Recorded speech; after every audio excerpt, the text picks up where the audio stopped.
In a world teeming with endless conflict and contradictions, could a single ancient principle hold the key to harmony? This is the Hermetic Principle of Polarity, an idea as old as thought itself, yet as relevant today as it was thousands of years ago. Imagine, what if the divisions between us aren't as rigid as we think? What if our health, our politics, even our personal relationships are merely two poles of the same magnet? Today we uncover how this esoteric wisdom is quietly revolutionizing psychology, social dynamics, and even the way we see our personal struggles. Join us as we delve deep into the mysteries of the universe's duality and discover practical ways to apply this knowledge, transforming opposition into opportunity. This is not just history, this is a revelation of life's hidden dance between extremes. This is the eternal dance of polarity, uncovering the power within.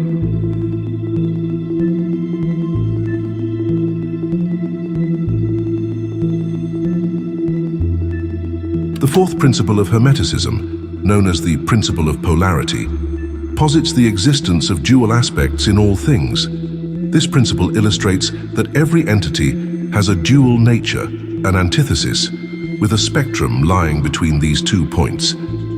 This concept resolves many historical conundrums that have baffled thinkers by revealing that opposites are merely 2 extremes of the same continuum.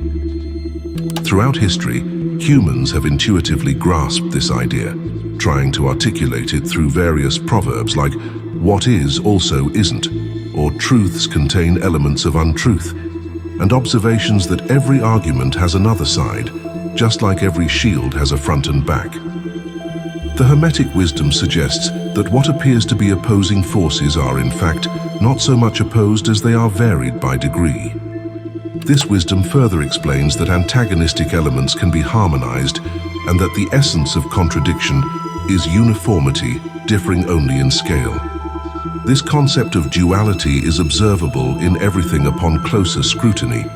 For instance, the teachings elucidate that the material and the spiritual realms are simply 2 manifestations of the same reality, differentiated only by their vibrational states. Similarly, it is argued that the cosmos and its multitudes, the universal and the particular laws, as well as the limitless consciousness and the individual minds, are all interconnected along the same gradient.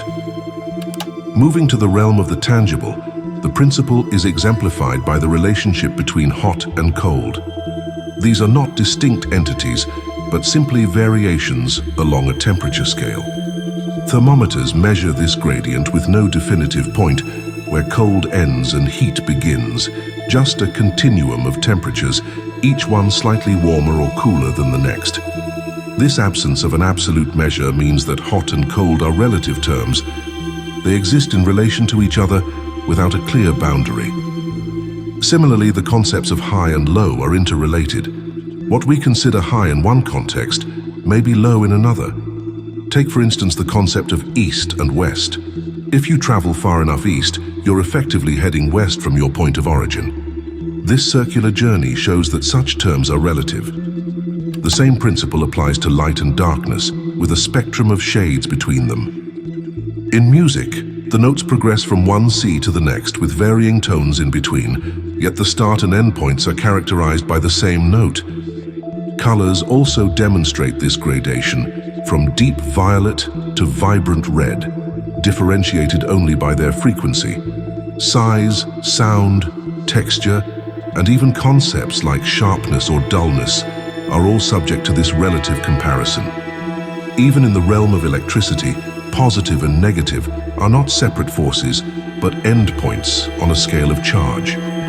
There's an entire range of potentials stretching out between these poles. The concepts of good and evil are not fixed entities, but points on a spectrum. We label one end of this spectrum as good and the opposite end as bad or evil, based on societal norms and language usage. An action or thing is deemed less good when it falls lower on this scale, yet it might still be considered better than something further down the line. This comparative better or worse is determined by its relative position on the scale. This principle extends into our mental landscape as well. Take emotions like love and hate. which are often seen as polar opposites, irreconcilable, and utterly distinct. Yet when we apply the principle of polarity, we understand that there is no absolute form of either emotion. They are simply different expressions on the same continuum. Whether we move up or down this scale, we encounter varying intensities of love and hate. From any starting point, one can experience an increase in love or a decrease in hate and vice versa. At a certain juncture, feelings such as like and dislike become so subtle that they blur into each other, making it hard to tell them apart.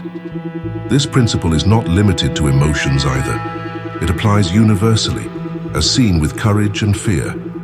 Every aspect has its counterpart, its opposite pole, illustrating the interconnectedness of all things.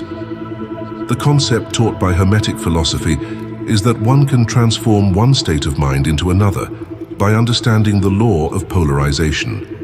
It suggests that while we cannot interchange distinct categories like colors or directions with emotions, we can shift emotions along a spectrum. For instance, love does not turn into a color or a direction, but it can intensify into hate and vice versa by adjusting its polarity.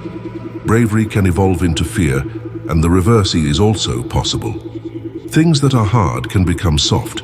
What is dull can sharpen, and what is hot can cool down. This process of change is always between items that are similar in nature, but differ in degree. Consider someone who is fearful. By elevating their mental state along the spectrum from fear to courage, they can become courageous and fearless. Similarly, a person who is lethargic can become lively and dynamic by moving their mindset towards the qualities they aspire to embody. Students who have explored various mental science methods may find the concept of mental transformation quite complex. However, understanding the polarity principle sheds light on this mystery. It's not about turning one element into a completely different entity. Rather, it's about shifting degrees within the same element, which is crucial. For example, on the physical level, we cannot convert heat into sharpness or volume, but we can certainly cool down the heat by reducing its intensity. Similarly, emotions like hate and love, fear and courage are interchangeable because they exist on the same continuum and possess opposing poles that allow for such transitions. It becomes apparent even to those new to these concepts that within the mental realm, as in physical phenomena, there exist poles that can be described as positive or negative. For instance, love carries a more positive charge compared to hate, just as courage is more affirmative than fear, and action more assertive than inaction. One might also observe that the positive end of these poles not only appears to hold a higher vibration, but also has a natural dominance.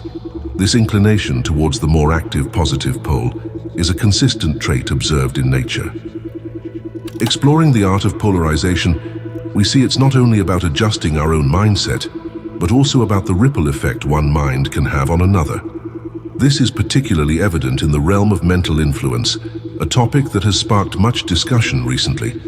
When we comprehend that it's feasible to induce mental states, it becomes clear how one can transfer a specific mental frequency or mindset to someone else, effectively altering their mental state in that area. This concept underpins the success of various mental treatments. Consider someone feeling downcast, gripped by fear. A practitioner skilled in mental science can, through deliberate intent and a well-exercised will, reach an optimal mental state and then, by induction, elevate the other person's mental state. This process essentially lifts the individual from a negative to a positive orientation, transforming fears into courage and other positive mental states. Upon closer inspection, it's apparent that these mental shifts mostly occur within the framework of polarization, representing shifts in intensity rather than fundamental changes. Understanding the Hermetic Principle of Polarity can greatly clarify the nature of mental states for learners. Recognizing that these states exist on a continuum, one gains the power to adjust their own mental vibrations, shifting from one emotional pole to another by choice, thus gaining mastery over their own mind, rather than being at its mercy. This insight not only empowers the individual to manage their own emotions, but also equips them to help others. by learning to navigate this principle, one can effectively alter the emotional balance where needed. It's recommended for students to delve into the concept of polarity, as it can illuminate various complex ideas. If this video made sense to you, write in the comments, "Makes sense to me." Don't forget to subscribe to the channel and enable notifications so you don't miss new content.